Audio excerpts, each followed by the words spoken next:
कर्म करो पर ध्यान रहे पथ छूटे ना।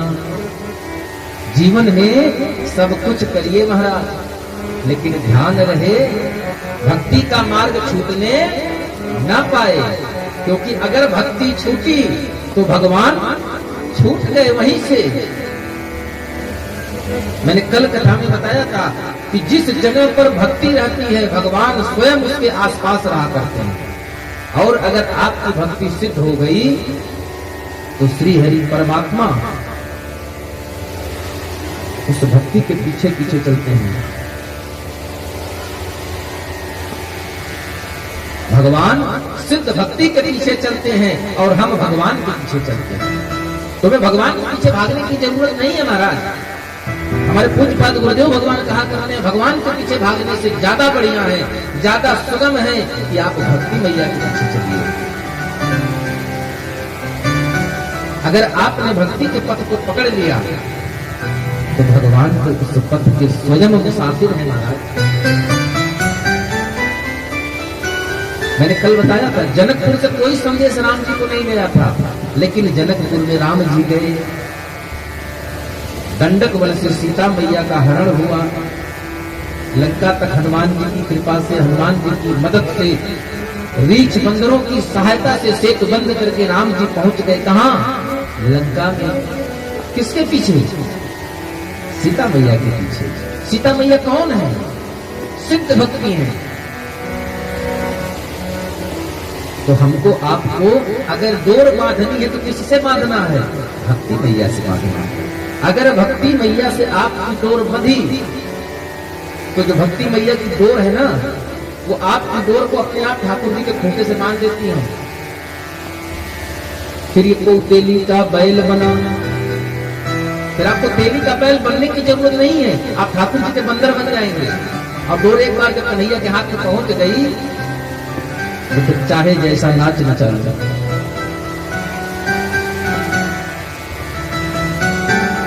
फिर तो सिर्फ एक बात कहना है, तेरी मर्जी का मैं हूं गुलाम।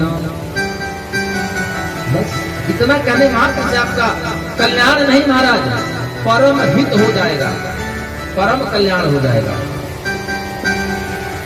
क्योंकि उस परमात्मा को पाने के लिए एक ही मार्ग है, सुगम है। भक्ति मार्ग बड़ा कठिन होता है महाराज, लेकिन भक्ति मार्ग पे चलते हुए अगर आप प्रेम मार्गी हो गए तो ठाकुर जी को ढूंढने के लिए कहीं जाने की जरूरत नहीं होती है।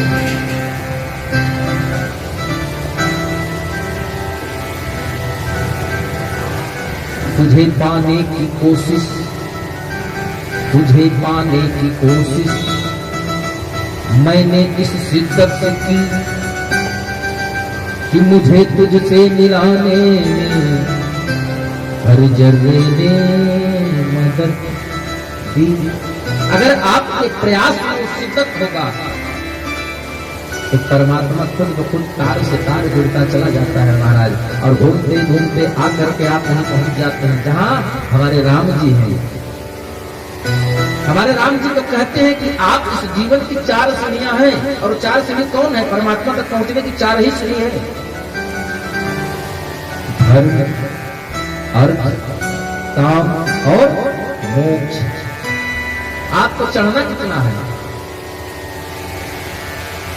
सिर्फ 2 सीढ़ी चढ़ना है। पहले प्रयास करना है धर्म मार्ग पर चलने के लिए, और जब आप धर्म मार्गी हो गए, अर्थ आना चाहिए। परिवार है, ठाकुर जी ने परिवार देकर भेजा है, तो परमात्मा आपके भरण पोषण की व्यवस्था स्वयं करते हैं। उन्होंने भगवत गीता में खुद कहा है, अनन्यांस चिंतयन्तो मां ये जनाः पर्युपासते तेषां नित्याभियुक्तानां योगक्षेमं वहाम्यहम्। कौन वहन करता है? हमारे ठाकुर जी वहन करते हैं। धर्म हो गया, अर्थ तक आपको पहुंच गए। अब इसके बाद आपको ठाकुर जी हाथ बढ़ा देंगे। मेरा ये भक्त 2 सीढ़ी चढ़ गया है, अब इसको सहारा दे दिया जाएगा तो 4 सीढ़ी चढ़ जाएगा। और जब ठाकुर की कृपा हो जाएगी महाराज, तो आप कामनाओं से मुक्त हो जाएंगे, माया के बंधन से मुक्त हो जाएंगे।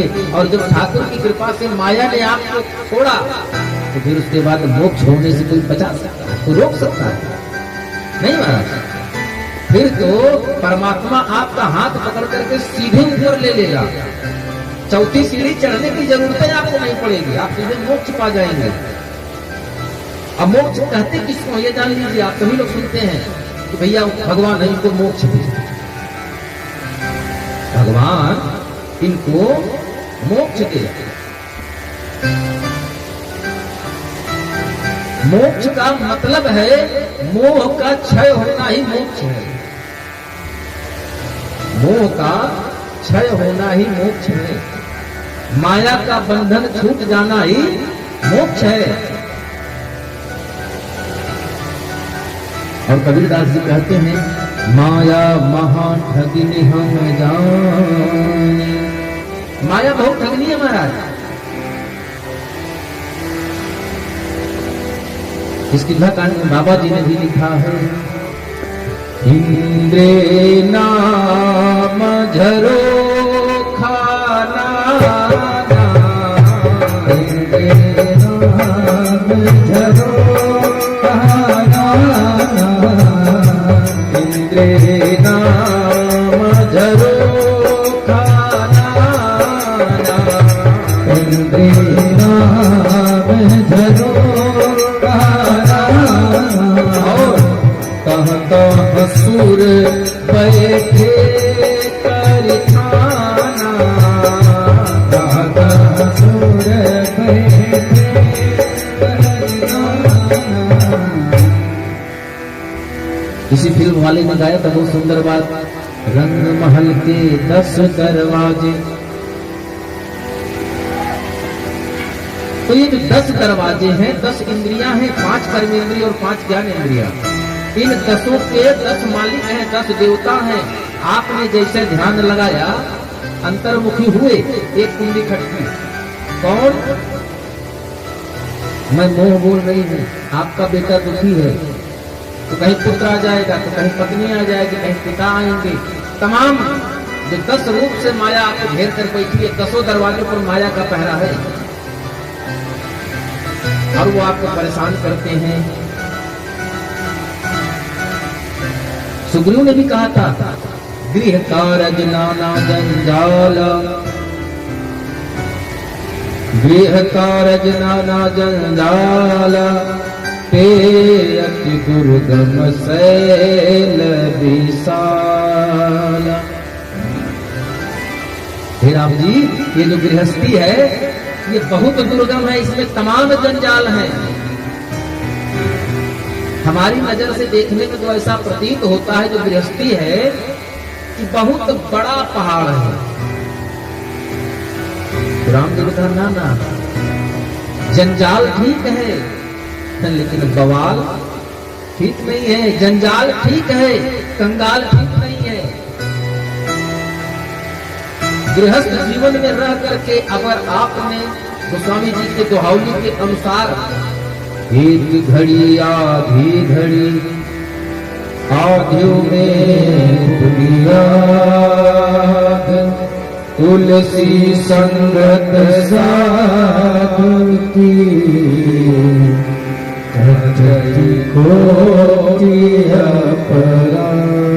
करोड़ों जन्म के पाप कट जाते हैं महाराज। एक घड़ी आधी घड़ी 12.5 मिनट, अगर वो भी नहीं दे पा रहे हैं तो 6 मिनट का समय दीजिए। अरे इतना तो जीवन में समय आपके है कि रोज 6 मिनट का समय हम परमात्मा को दे सकते हैं। आप ये कह सकते हैं महाराज मेरा जीवन बहुत व्यस्त है, बिस्तर से उठते काम शुरू और सोने तक काम चालू रहता है। तो मार्ग मैं बता रहा हूँ आपको, परमात्मा से प्रेम कैसे करें। लगन लगाने की पड़ती है, लगन लगती नहीं अपने आप से, आपको लगन लगाने के लिए प्रयास करना। और कैसे करना है? कुछ भी कर रहे हैं, हमारी माताएं घर में रोटी बना रही हैं, कपड़े सिल रही हैं, तो क्या करना है? कुछ नहीं करना है। मंत्र मैं आपको बता रहा हूँ, नहीं आप 7 माला रोज कर सकते हैं, 1 माला करिए, लेकिन कैसे करिए? 1 बार सीता पुकारिए और 7 बार राम बुलाइए। 1 सीता 7 राम के बराबर फल देती है महाराज। अगर 1 तुलसी की मनिया पर 1 बार सीता 7 बार राम आपने कह लिया, तो